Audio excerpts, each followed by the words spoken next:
To the people on Zoom, we're running a few minutes behind. Please be patient.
Should I say something?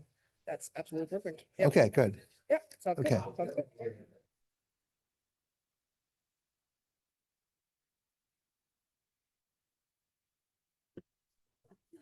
So when I'm, oh,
In the heart of Texas.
Okay, everyone.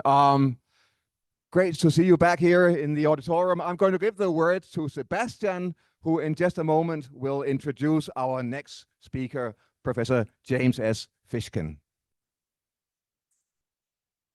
Hello, hello. Yes, it is my great pleasure to introduce Professor James S. Fishkin, who is an international revered scholar of political science and also political philosophy.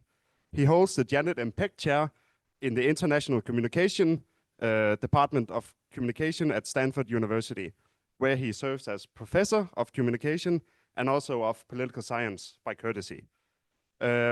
He's not only serving as a professor, he's also the director of Stanford's Deliberative Democracy Lab. Fishkin earned his bachelor degree and PhD in political science from Yale University, and also his second PhD in philosophy from King's College, a constituent college of the University of Cambridge. He has also held many prestigious fellowships, including a Guggenheim Fellowship, a fellowship at the Center for Advanced Study in the Behavioral Sciences at Stanford, a fellowship at the Woodrow Wilson International Center for Scholars, and a visiting fellow commoner role at Trinity College. He was also elected to the American Academy of Arts and Sciences in 2014.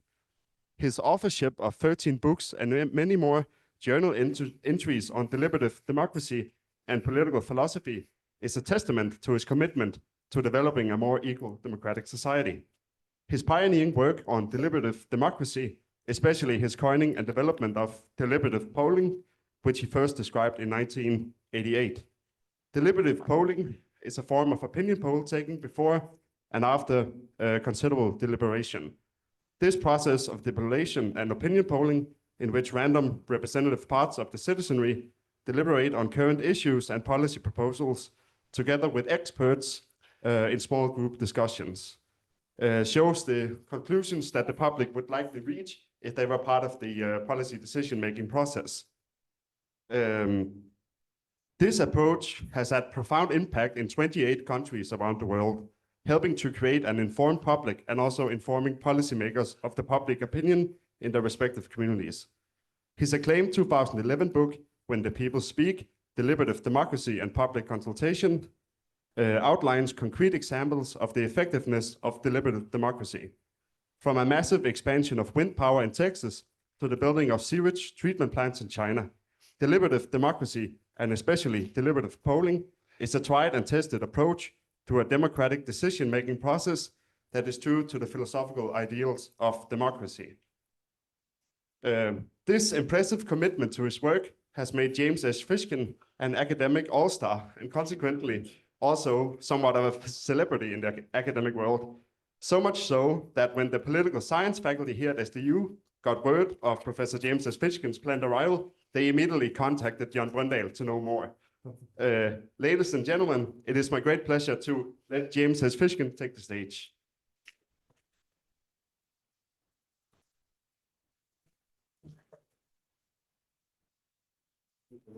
Your turn on? I think I did. Yeah, okay. Well, thank you for that introduction. Of all the introductions I've ever received, that is the most recent, but it is also one of the most thoughtful, and I appreciate it. And I'm delighted to come along. See, I'm the other Jim in Shelley's life, and I'm also very gratified to be invited back to SDU and Odense. It took you a long time, but I was here, as Johan mentioned, in 2007 for one of the early deliberative polls, which I conducted with Casper Müller Hansen, who was then here, who then has moved to University of Copenhagen. We brought a sample, 343 Danish citizens recruited from all over the country. For me, it was very confusing. It was broadcast on national television by Danish radio, which had to be explained to me. The prime minister at the time was named Rasmussen. The leader of the opposition was named Rasmussen. And the sponsoring organization, in addition to Danish radio, was the prominent weekly magazine Monday Morning, which was run by another Rasmussen.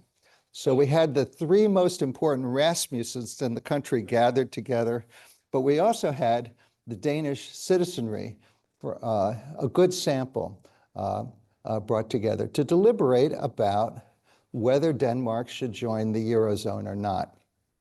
And so that's just a reminiscence and my gratitude for coming back. And this building is the same for both better and worse. Now, what I'm going to speak about is the themes in this overview book that is about to come out with Oxford University Press. That's the cover, not that business at the bottom, but that's the cover. And the title is the same title as this lecture, Can Deliberation Cure the Ills of Democracy? Which may seem a fanciful title. How could that possibly be? How could something which is basically a certain kind of talk cure the ills of democracy? But I hope to be able to persuade you based upon our empirical evidence and an attempt to stimulate just a little bit of imagination, not for right now, but for the long term, imagining how we could have an improved kind of democratic system. So let's begin with public opinion. And the reason I'm concerned with public opinion is the whole point of democracy at the most basic level, in my view, is to make some connection between the will of the people and what's actually done. But the will of the people has a number of issues in the way it's arrived at and also how we measure it. So the three most widely discussed limitations are rational ignorance, which is a term coined by Anthony Downs, 1957, political economist, who pointed out that if I have one vote in millions, why should I spend a lot of time and effort thinking about complicated public issues? I've got other things to do. I've got a family, I've got jobs, I've got all kinds of obligations, and the complicated issues take a lot of time to figure out. So mostly it's rational to be ignorant. Now that's terrible because we rely on people, on the whole idea of a well-informed citizenry deliberating about what should be done as an input into their voting. And that is so chimerical that a very powerful systematic critique recently by my old friends Chris Aikens and Larry Bartels, called The Realist Theory of Democracy, called it a folk theory, about as common as a unicorn. To find an informed citizen like that was about as common as a unicorn, and it was just an unrealistic expectation. Their dismissal of it is partly on the basis of citizen competence. I do not agree, because in our experiments, the public, if you engage them in the right way, is not incompetent. It's very thoughtful. And people all over the world, in countries all over the world, are quite capable at coming to thoughtful and informed decisions about what needs to be done, particularly on things that might affect their lives. And I've demonstrated that, and I'll give you a few examples. So nevertheless, we have the problem that most people most of the time are not paying a lot of attention. Some people are paying a great deal of attention, but they're issue publics or people who are not representative of the rest of the public. The second problem is phantom opinions. I call them phantom opinions. The great public opinion researcher at Michigan, now passed away, who helped me introduce what I call deliberative polling to the US after I'd pioneered it in the UK. Phil Converse called them non-attitudes. So the political scientists in the room will know exactly what I'm talking about. But basically, he concluded that on some opinions, the public didn't have any opinion, but they never wanted to say that they don't know, and so they would almost at random choose an alternative. George Bishop, I've been doing this a long time, he's also passed away now. George Bishop at the University of Cincinnati demonstrated that, I think, most powerfully with surveys about the Public Affairs Act of 1975, which people were quite happy to offer answers to, but it was fictional. There was no Public Affairs Act of 1975. And then the Washington Post decided to celebrate the 20th unanniversary of the non-existent Public Affairs Act of 1975 by asking people what they thought of the repeal of the Public Affairs Act. And they split the sample, and half the sample was told the Democrats wanted to repeal it, and half that the Republicans wanted to repeal it. And they got completely different answers as to whether it should be done. But of course, you can't repeal something fictional. So you may get, because of rational ignorance, simply top-of-the-head impressions, sound bites and headlines, or you may get noise about non-existent opinions. Now, of course, on some issues, there are real opinions, and these are the subject of public debate, but they can be distorted by the fact that our public sphere has basically decomposed into enclaves and filter bubbles. And so that's the third problem that I mentioned, communication with the like-minded. If people are moved to talk about politics or public policy, they will tend to talk to people like themselves, the people they know, the people from similar social occasions, who are likely to have similar views. If they go online, they're likely to consult sources that they find congenial. And the news feeds on social media will only exacerbate that. And so they are likely to hear one side of the argument and not the other.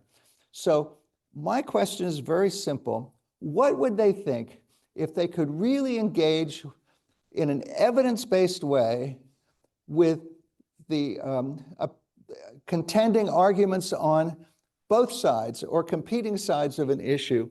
And is there a way of facilitating their coming to an informed conclusion? Because if they're just presented with information they disagree with, it's very likely to produce hostility or a backlash.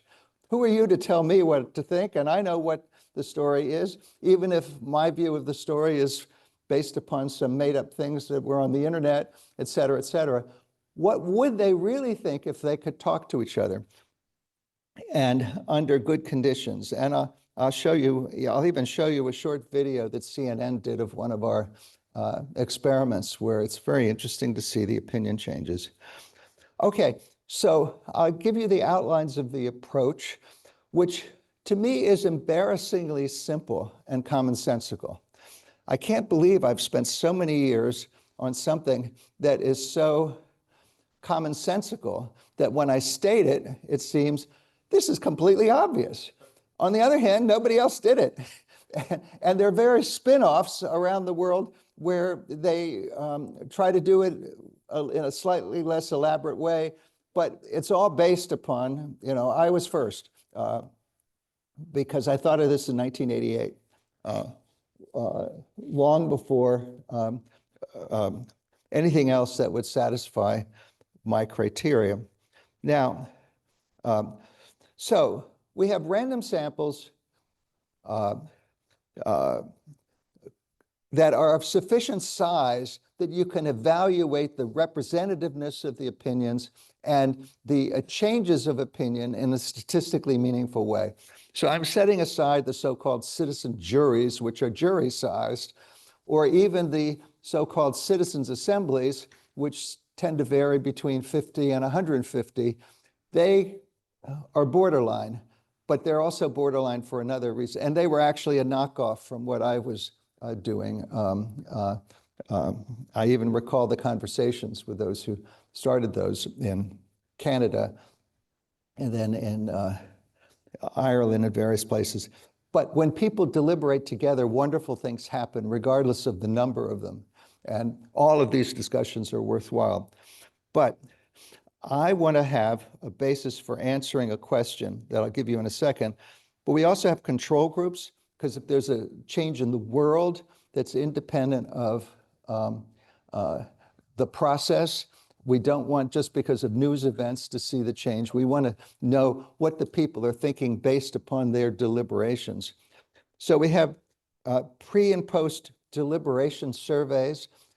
Pre-deliberation at the first point of contact, before we tell them anything. They think it's just a survey. Then at the end of the survey, we invite them.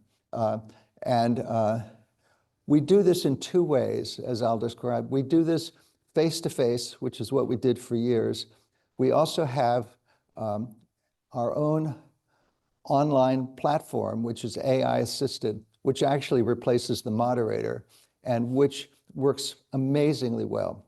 And it makes it much cheaper and easier to do vast numbers of people deliberating, but I'll get to that. So we have pre and post deliberation surveys, and you can see the changes of opinion from the surveys, but we also need to know what's happening inside the process, because the deliberation occurs in small groups.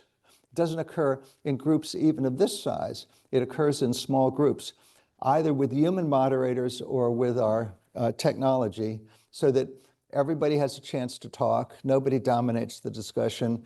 People can get their questions answered, and they move through a prepared agenda. And this facilitates my answering, or our answering, a very simple problem, which is not something that any political scientist at the time would have bothered to ask. What would the people think under good conditions for thinking about the issue? This reflects the fact that I studied at Yale, went to Cambridge, did a PhD in philosophy, but I came back to Yale to be with Shelley, who was in the first class of women. I took up political science more seriously, and this is the combination of the philosophy and political science. I've been in love with both disciplines. I've been in love with her all these years, and it's been the best of all marriages as far as I'm concerned, even though Jim is now in the marriage too. So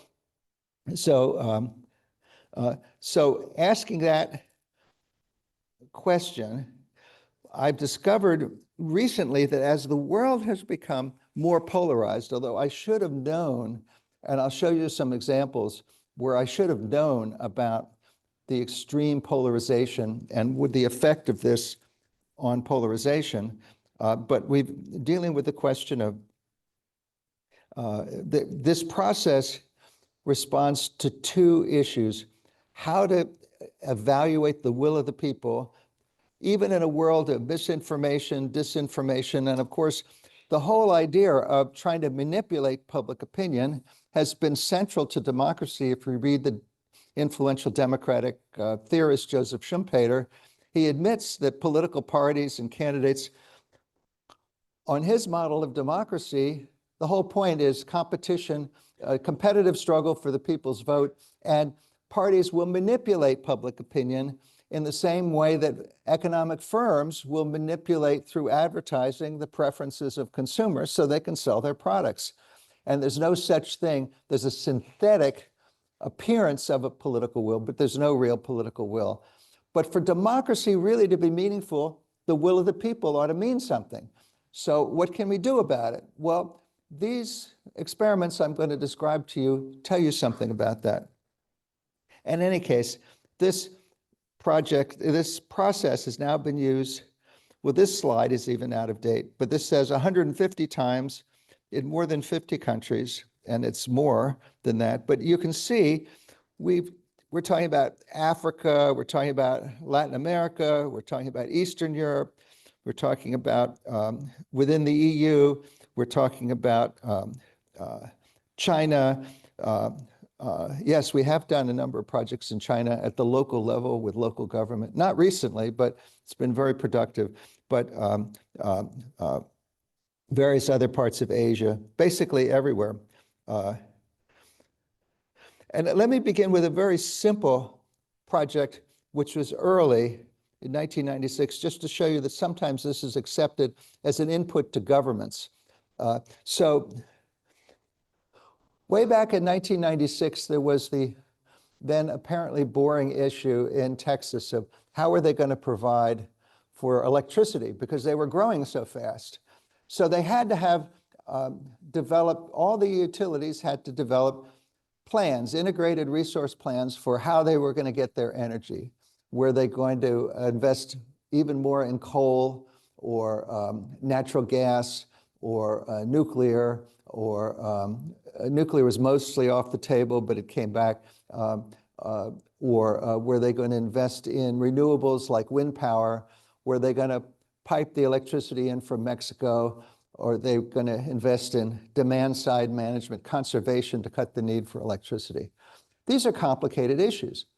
So the Public Utility Commission, based on something the legislature did, said, you have to consult the public before you come up with a plan. That sounds great. How are they going to consult the public? The utilities knew very well that if they did focus groups, those are too small to be representative. If they did polling, they would probably get non-attitudes. Indeed, one of the questions that Converse used for the non-attitudes was about electric utilities. They're just going to get noise. The public cares so little about the topic, they wouldn't know how to answer these questions. So if they did town meetings, they do town meetings. Well, they'll get lobbyists. They'll just be inundated with lobbyists for one cause or another, and it won't represent the public. So what should they do? So at that point, we had done with the television network PBS a nationally televised deliberative poll about the issues in the 1996 presidential election. It was very successful. PBS gave it lots of broadcast time, and there were very interesting changes of opinion. So the utilities came to me, and we did them. We did 8 of them.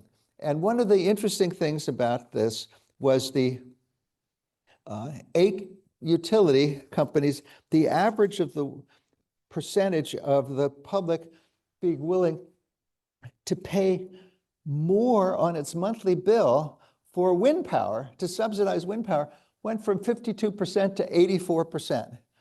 And that was enough for the commission to require small additions for wind power. Initially, it was only 25 cents, that's a quarter. But if you have millions of quarters, that adds up. And that sparked what became known as the Texas wind power revolution, which led systematically to Texas overcoming all the other states, including California by 2007 in the amount of wind power. And the so-called wind power boom in Texas continues. And it was written up by The Economist, and the journalist who did it sent me a picture of the windmills in Texas with his article, and he said, Jim, those are your windmills. So I get some satisfaction out of that. But the point is, it was a complicated issue. The deliberative polling is especially good if there's a complex public issue or if there's a highly polarized one. I didn't know about the highly polarized one at the time that we were doing that. But so that was because it represented everybody under conditions where they could think. And those conditions included background materials. We usually have now video summaries of the background materials. We have an agenda of proposals. We work through the agenda proposals. We train human moderators, if they're human moderators, not to give any hint of their own opinion. And we have a machine that now does that, which of course doesn't have any opinion.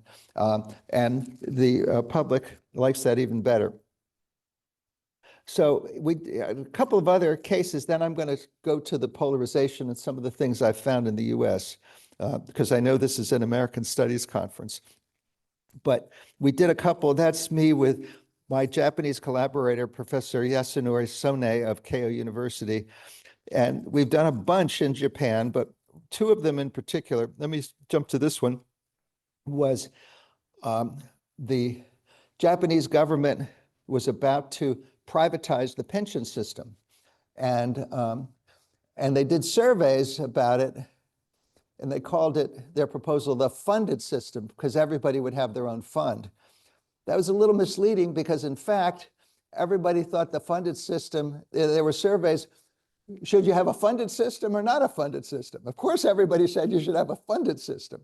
But they didn't realize, what they didn't realize was the very simple fact that if they had this system, you would have to invest the money in the stock market yourself. And the Japanese public, when they really deliberated about that, they didn't want anything to do with it at all. They didn't want to take the risk. And so the percentage, the support for the funded system went from 69% to 35%. It got cut in half.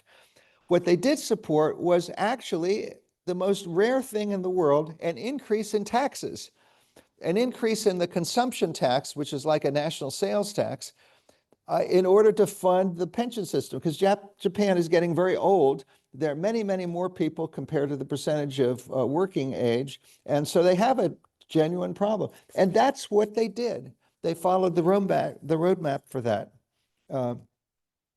And when Japan then faced the Fukushima disaster with the nuclear power plants, they then started to say, well, what are we going to do? They needed to consult the public. If they're going to consult the public, they had online consultation, and they got lots of stuff, very difficult to discuss.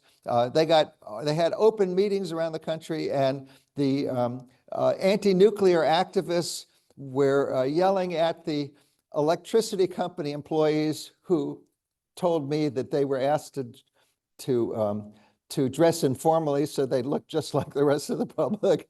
And they were yelling at each other, and this sort of circus went all over the country. And then they did conventional surveys, and they couldn't figure out how much the public knew or what was going on. So then they turned to Sone and to me, and okay, let's do a national deliberative poll. And they had a whole elaborate infrastructure of experts who identified 3 different approaches and the pros and cons of them that the government thought they could live with.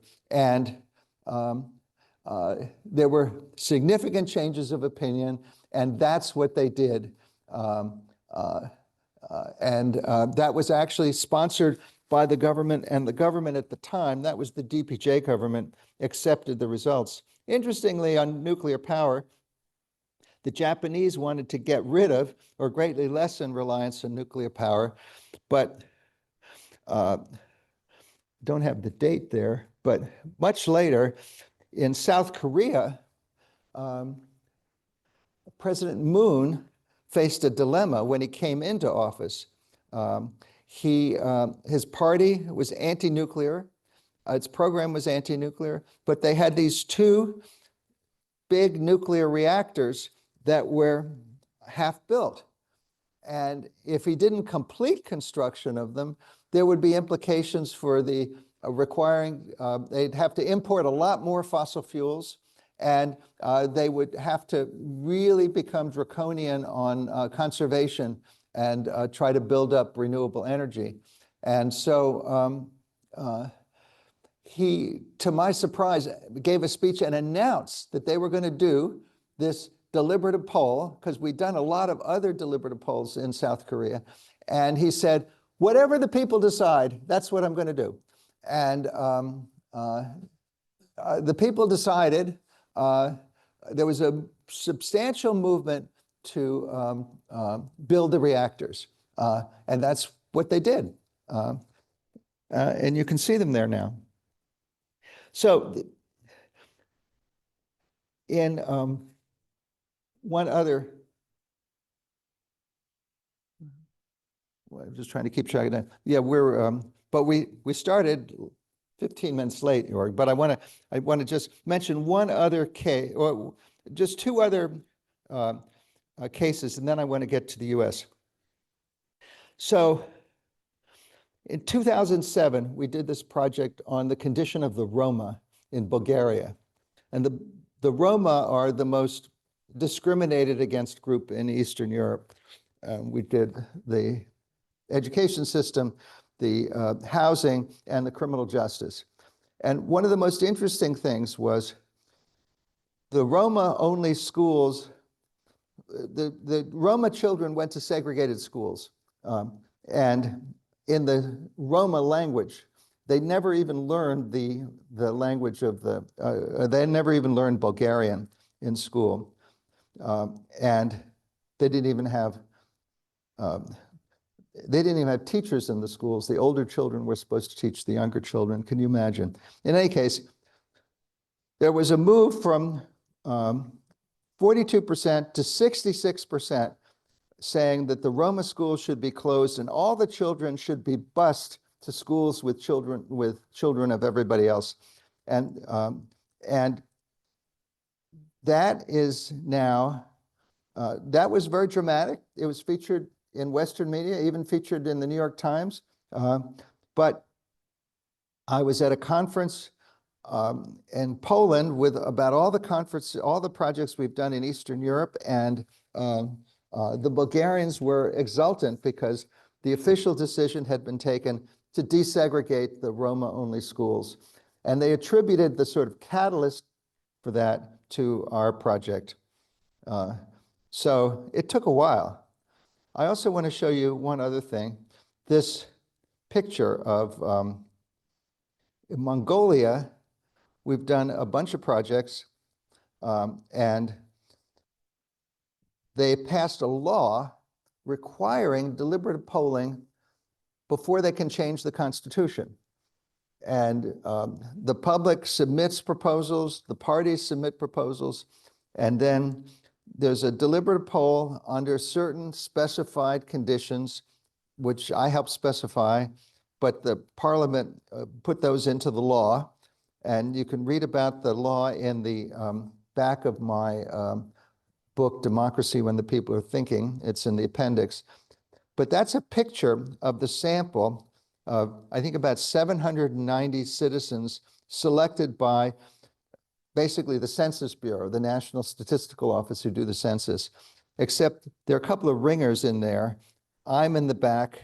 My associate Alice Sue is in the back, in the very back line. You can't see us.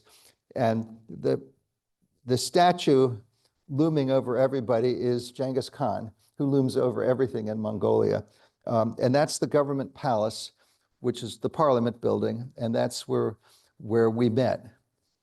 And we just did a second national deliberative poll to change the constitution again.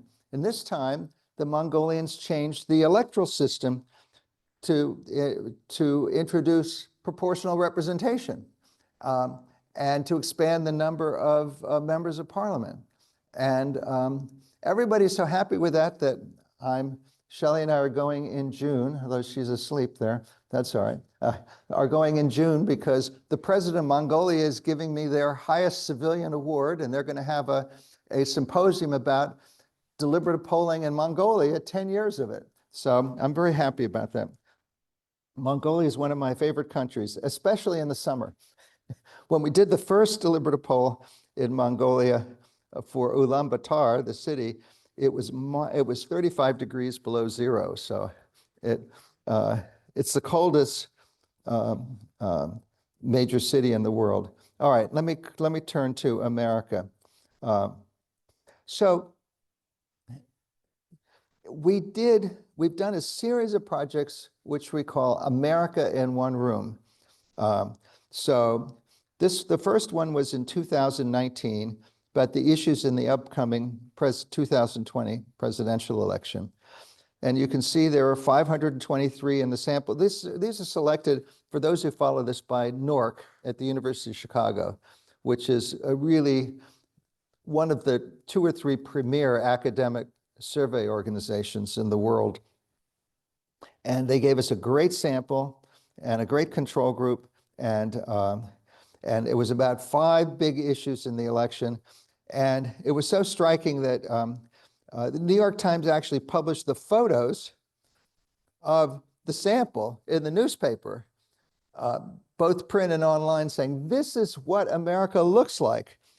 What are they going to want to do in the election? But and a number of issues, as you saw, there was immigration, there was healthcare, there was the economy, there was foreign policy. But the immigration was an example, just to take one case, showed striking depolarization. And look at just the Republicans. Before deliberation, 79% of the Republicans supported forcing undocumented immigrants to return to their home countries, so-called home countries, before applying to live and work in the US. That dropped to 40% with deliberation. That's a drop of 39 points. That's an earthquake in public opinion. The support reducing the number of refugees allowed to resettle, that dropped from 66 to 34%. Support for DACA, that's the program for the children of undocumented immigrants who came and who grew up in the US, support for allowing them to stay went from 36% to 61%. And there are several others. So these are very dramatic changes.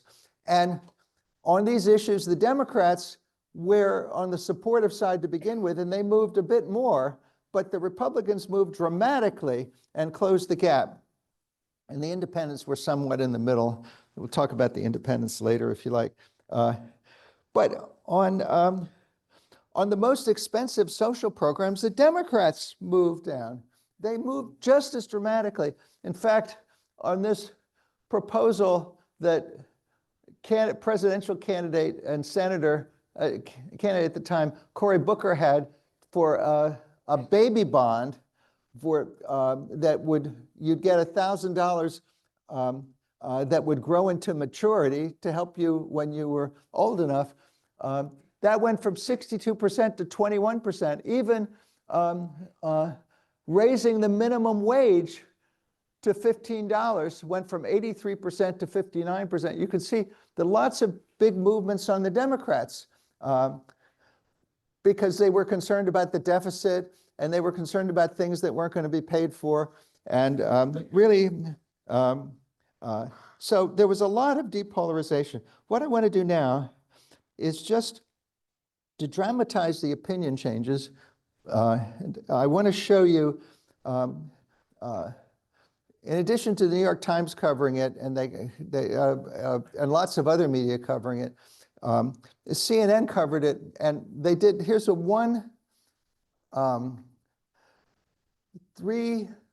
almost 4-minute report that they did about one of the small groups. And this is one of, one group out of, there were 523 people in there, encapsulating its deliberations about immigration. And you could see at the very beginning how completely, utterly divided they were. But after a while, they learned to listen to each other. And what I really like about this, and of course, we had nothing to do with whatever they chose to do, is at the end, you see one of the people who was most vociferous about sending all the undocumented immigrants home, embracing this woman who was on the other side. And then there were several people embracing each other at the end, but it was just a completely different feeling. So let me see if this technology works.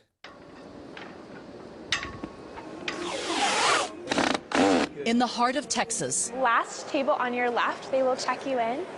A little bit more serious, that's beautiful. Yeah, that's great. 526 Americans gathering. I love this. Great, thank you so much. Upset about the partisan divide. Let's be real. This is an experiment, a scientific sample. Democrat, Republican, and Independent, representing 47 states. You are going to listen to other people whom you never ordinarily would encounter. Reflecting who votes on Election Day. Hey, how are you? It's a 4-day in-person poll called America in One Room. Before arriving, this group took one poll on the major issues in the 2020 election. Here, it's a great question. They listened to candidates, to experts. This is really your time to have your voice heard. And break into randomly selected small groups to talk. When's the last time you talked to a 70-year-old white Republican? I don't think I've ever talked to a 70-year-old white Republican until now. You know, we're being stormed at the southern border, and that's a problem that needs to be dealt with. The illegal immigrants that we have today, you can see it all of the time, waving their country's flags, burning the American flag. Sure, on TV you see the ones that do all this crazy stuff, but most of them work. Like the country, this group is deeply divided about immigration. I feel like you should have a wall, a border wall. And then along comes ICE, deports them. How can we continue to do that? In America. We don't want to learn your language. We don't want to follow your customs. We follow our own customs. And to me, it looks like they don't want to become Americans. You know, Gary, your family were illegal immigrants. The American Indians, this was their country. Yeah. All of us came here, and we didn't learn their language. We didn't learn their customs. We said, you take ours, and you take it now. So we're all children of illegal immigrants. I don't know how we can be so choosy about the new ones. That got to be a little heated in there. It definitely did. But we've all respected one another and got to hear each other's opinions. And I never thought I would be able to relate to someone that was a Republican. And I have, more than once. More than once. Right. I think it's been interesting to talk to Trump supporters because I don't meet many. She's like, I don't want to be a part of this. Seeing all of these people from all of these other walks of life, exactly how my views have changed on it, I'm not so hardcore. And what is your advice about political discourse in this country? You need to listen, not yell, not scream. You need to talk. At the end, And this is how your voice will be heard. a closing poll to see if there's been any movement on the issues, but already visible. It's opened my mind to see that I need to listen to other people's views. Is the recognition that there is unexpected power. I really enjoyed you being here. In bridging the divide. I have enjoyed this beyond measure.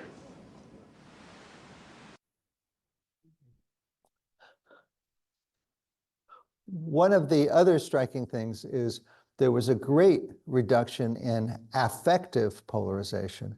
You know, we're not only polarized on the substance of the issues, but we are polarized on because members of the major parties dislike each other.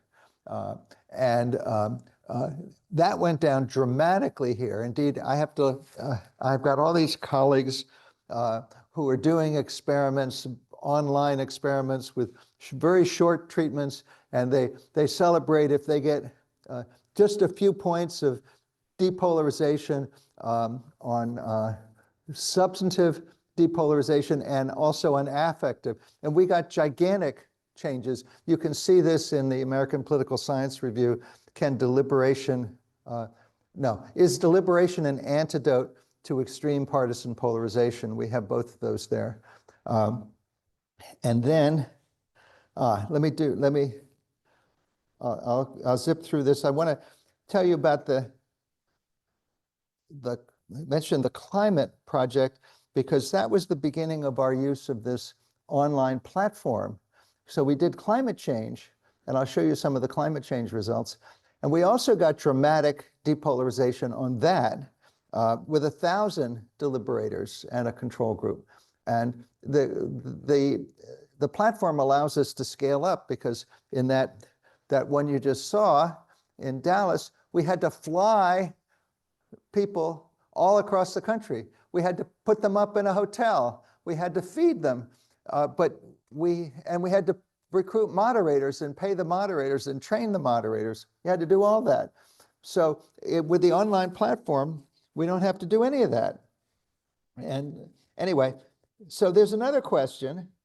And as I say, I am scrupulously nonpartisan. But I have to say that the deliberators, when it came to voting, moved dramatically to support Biden over Trump. And the NORC control group got the 2020 election almost perfectly right. You can see that on the right.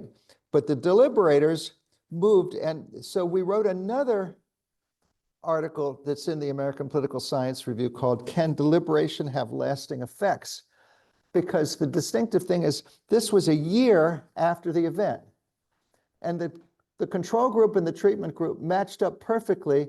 When we first recruited them, they were, we could see, compare their pre-deliberation opinions at that point, and there was no significant drop-off in the treatment group or the control group. The control group was just in the world, out in the world. The treatment group had this effect. And what we found is the people who deliberated had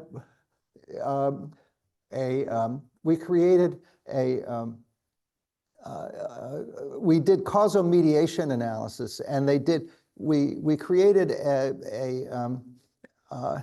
kind of civic engagement where they felt that they had opinions worth listening to. They became much more knowledgeable about the election and the campaign. They followed it much more closely. Those factors turned out to, they became more like the ideal citizens that my friends Aiken and Bartels say don't exist.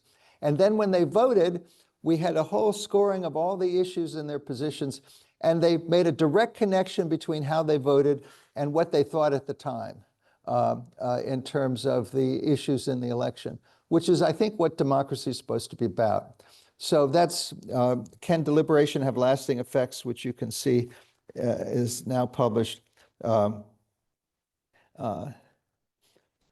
So that latent variable of civic engagement really we're now analyzing other projects with that. And in fact, and we found it in this climate change project online for voting in the midterms. And that's now published in Perspectives on Politics, which is another major journal. It's about to be published. It's just passed through copy editing, and I have to edit the proofs. So I'm going to have to skip the climate change results, but because I'm running, I want to save time for questions. Or how much time do we have? Another 10 minutes. Okay, I better stop then. Except what I want to say is we've only got another 10 minutes. Well, wait a minute. Okay. This platform, you can see it there. So it controls the queue for speaking. It nudges people who have not signed up for the queue to invite them. We've analyzed, actually with our human moderated deliberative polls, the talking time is very equal, the participation time is very equal, but this is even more equal. It creates an instant transcript of all the discussions, which we can analyze with an LLM, a large language model that we have to identify the arguments, so we can get, because the whole point is to identify not only what the will of the people is, but why they support these proposals and why they oppose others, why they change their opinion. And it intervenes if people are being uncivil. So it's AI assisted, it's not completely AI, because it really empowers the people in each small group of 10 to take control of the movement through the prepared agenda. And so I have this vision, which Bruce Ackerman and I wrote in a book back in 2004 called Deliberation Day, that actually a real improvement in our elections would be to have a national deliberation on the issues in the election before everybody votes. Seems commonsensical, but very ambitious. but that's what this platform would enable it because it's built to be viable with millions of people deliberating. And it would not be so costly except the effort to get people to go on the platform. And we've even found that in our analysis that the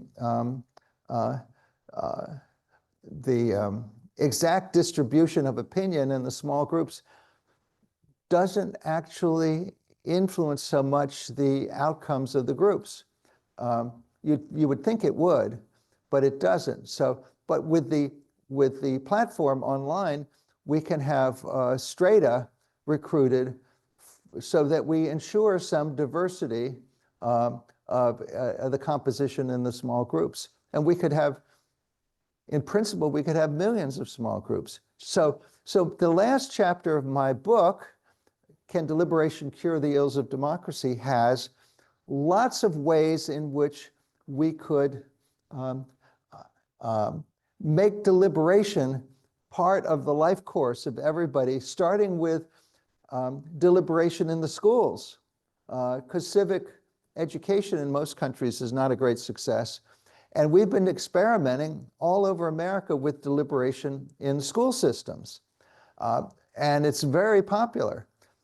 But you introduce it into the schools, and it has, you introduce it into, we've been doing some projects, dare I say, we've been doing some projects with Meta and other corporations.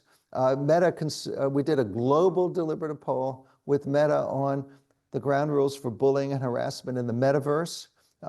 And now we're doing it on AI issues. So we think that corporations should be using deliberative polling, particularly to enhance shareholder democracy, which I have an account of exactly how that would work in the book. But there's a lot of, before referendums, like the one we did here in Denmark or in Australia or in, and in other places, there ought to be deliberative polling before a referendum, but not only deliberative polling, but a deliberation day type of thing, so that people could actually deliberate themselves with the same materials. And if you had enough occasions, the punchline of the book, which I have no idea, it may fall completely flat because it's so counter to everything, it will sound so impractical, but the barrier to making a more deliberative society is not the invention of some new technology. We have all the technology that's absolutely necessary. It's not some new discovery. We have a host of data to show what this does to enhance citizenship wherever it's practiced. The barrier is just the limits of our political will and our political imagination. So we could have a more deliberative society. And, you know, Aristotle said the distinctive thing about ancient Athens, I spent a fair amount of time on Athens in the book, was the rotation method. Each person could, among the citizens, among the male citizens, yes, they had a number of limitations, but among the citizens, each person would rule and be ruled in turn because they had a number of institutions in this same spirit. And everybody's dismissed that as, you know, that's impractical for the large scale, that's for a tiny city-state. But if you multiply enough of the occasions at the local, state, national, international level, enough of the domains within which it could be practiced, you could have enough deliberation, enough deliberative experience that we would transform the attitudes we have about politics and toward each other, cure this extreme partisan polarization and animosity that we have, and allow us to think together about solving our public problems. Anyway, that's the message of my new book. It's the distillation of all this experience. And now I open it up for questions. Okay.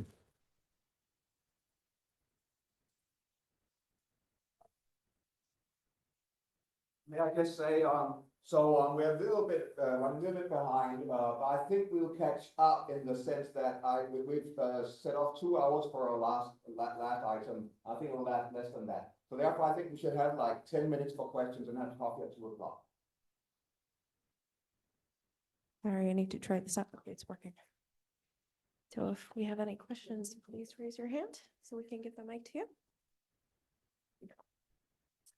Well, thank you so much for a really, really interesting talk. I was wondering a little bit about, polarization and deliberation. You said that you started back in the 1980s, right? And that was in 88, you said? That's 1 year after the Federal Communications Commission announces that the fairness doctrine is going to be no longer. Can you say anything about the sort of, deliberation sounds like a wonderful a tool, but the mass media seem to have gone in a different direction than that.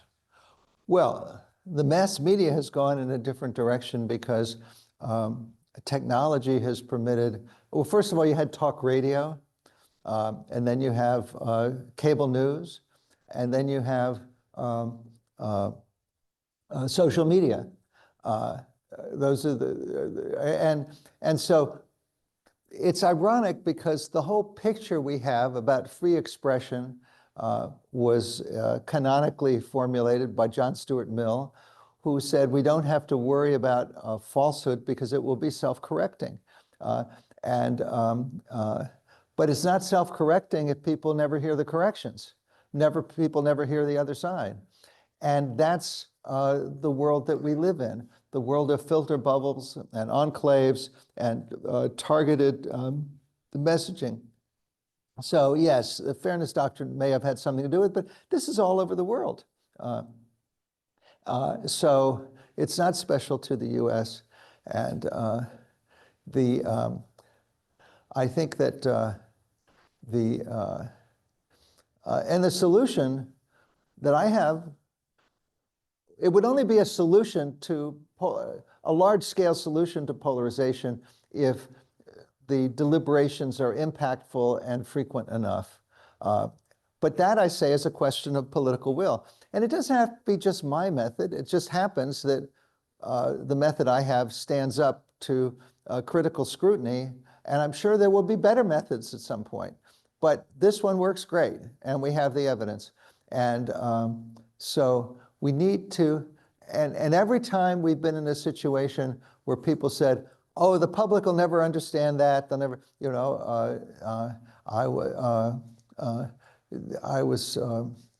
was somebody at one of the great funders, I won't say who said, well, you can't do this in Africa. It turns out we've done this all over Africa very successfully. We've done this with low literacy populations. We've done this in Uganda, Ghana, Senegal, Malawi, even Malawi, which is one of the very poorest, and Tanzania. We've done it everywhere, pretty much. So everywhere I go, the public's actually very smart. It's just they seem stupid because everybody's trying to manipulate them, and they're reasonably skeptical. I mean, it's reasonable to be skeptical that always somebody's trying to sell them something or mislead them in some way for some purpose. And if you gain their trust in the process, they will do the hard work to think through issues, particularly if they affect their country or their community. So I'm just extraordinarily optimistic about the possibilities. Okay. Next question. Hi, thanks for the fascinating talk. I have a question about when you showed us some results about the effect on voting for the presidential candidates. So I was wondering if you can tell us just a bit more, what's the connection between the deliberative polls and then actual voting for candidates?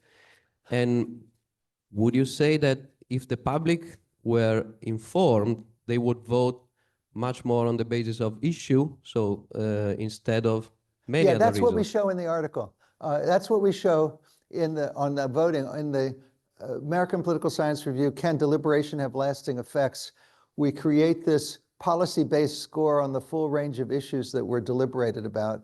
And we show that there's a direct connection between their position on the issues and how they voted at the end for the deliberators. And we did the same, we replicated that on the climate change in the midterm elections, believe it or not, and on the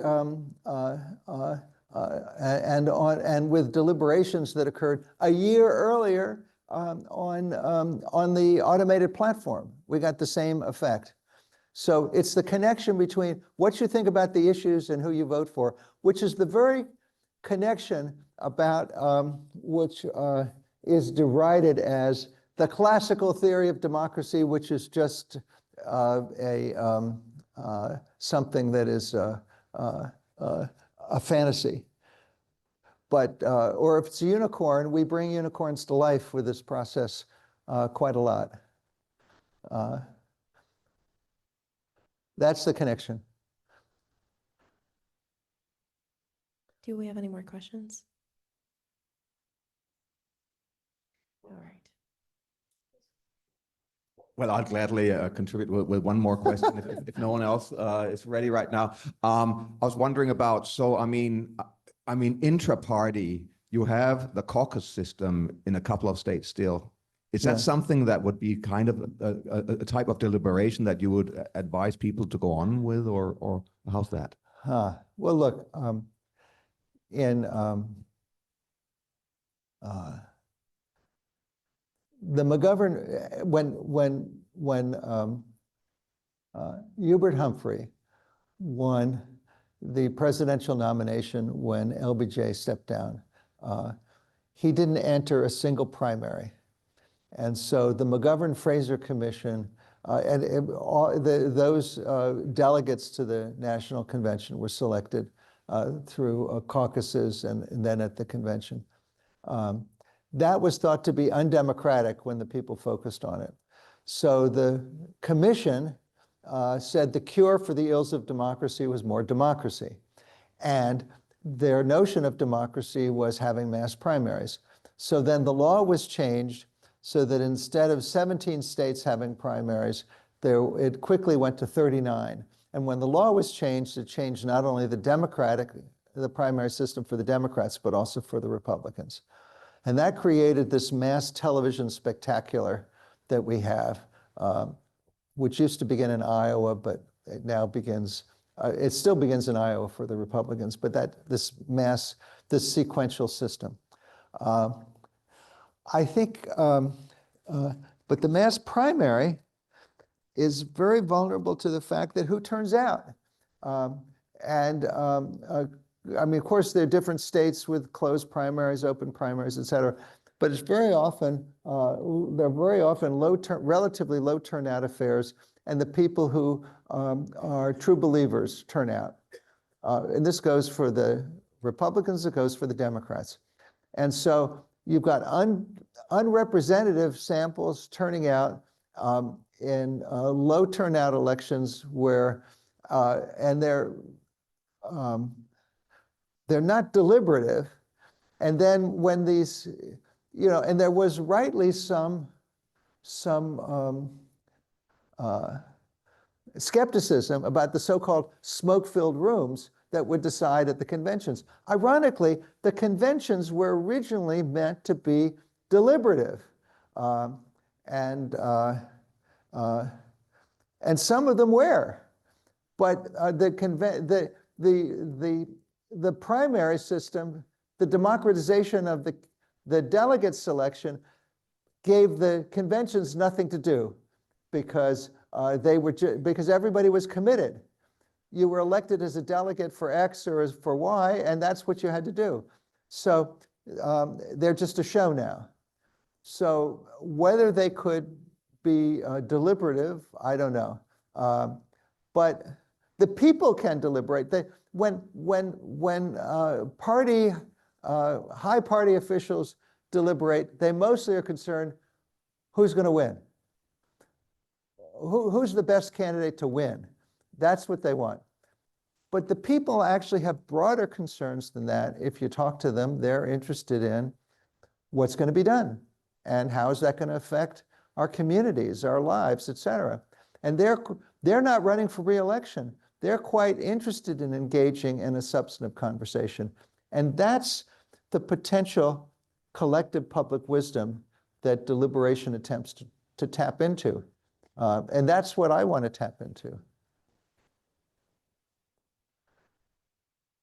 Surely there are more questions. Jorg can't be the only one who's got questions. Or did I settle everything for you? Up there?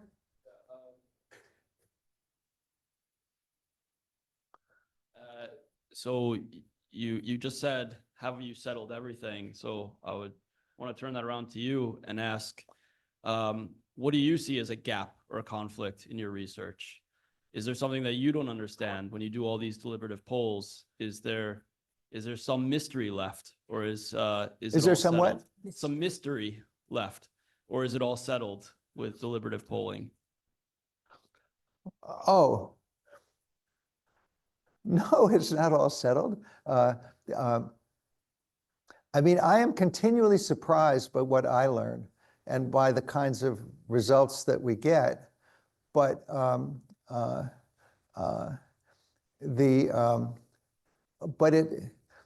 I'm continually in discussion with advocates of alternative models who say, well, we don't need 500 people or 1,000 people. Why can't we just do this with 10? And I say, well, you can't represent a country with 10 people, or 20, or 25, or the UK has had citizens' assemblies now, a lot of them of 50. And I say, you can't represent the UK with 50 people. You don't represent them at the beginning with that. And so then what does it represent at the end?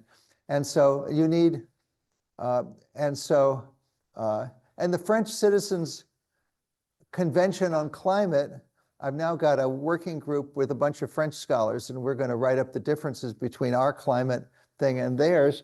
But they selected their people with 250,000 text messages inviting people to spend 6 months, and they ended up with 150.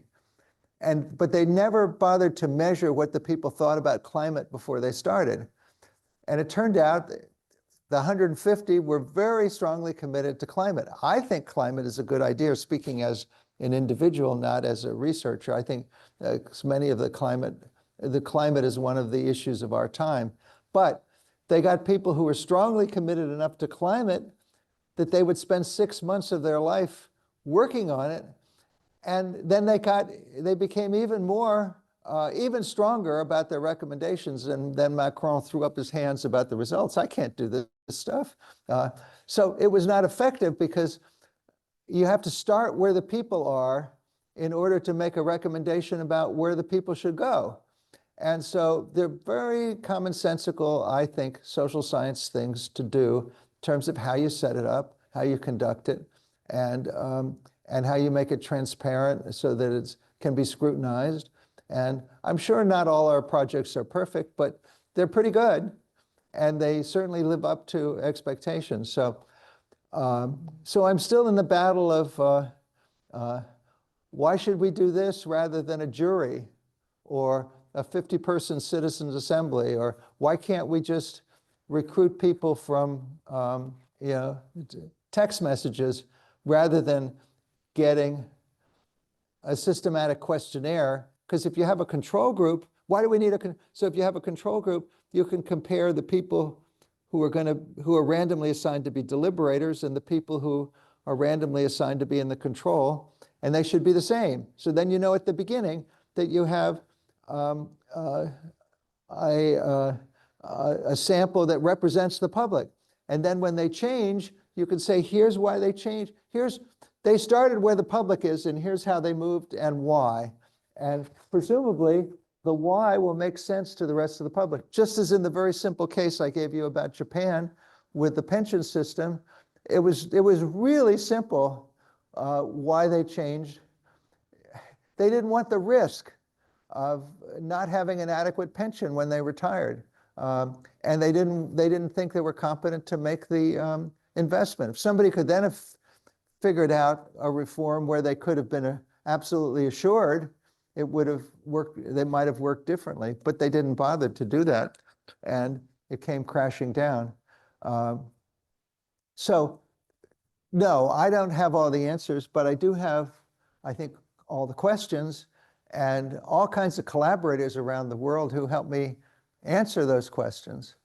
And that's the spirit of inquiry that you need if you're going to try to innovate reforms. And look, democracy is under threat around the world. It's not doing that well anywhere. And so we need to be thinking about serious innovations, not just minor tweaks. And so that's why I wrote this book. And are you telling me my time is running out? Yeah. Okay. I'll never say that, but thank you so much to Dr. James Fishkin. Thank you so much. And now we'll take, let's meet again at a quarter past the hour. There's coffee outside now for you, so take a quick cup of coffee, and then we'll be back here at quarter past. Okay. And Thank you so much. To the people online, we will start the new Zoom when we're ready to, after the coffee break, basically. Thank you. Yeah.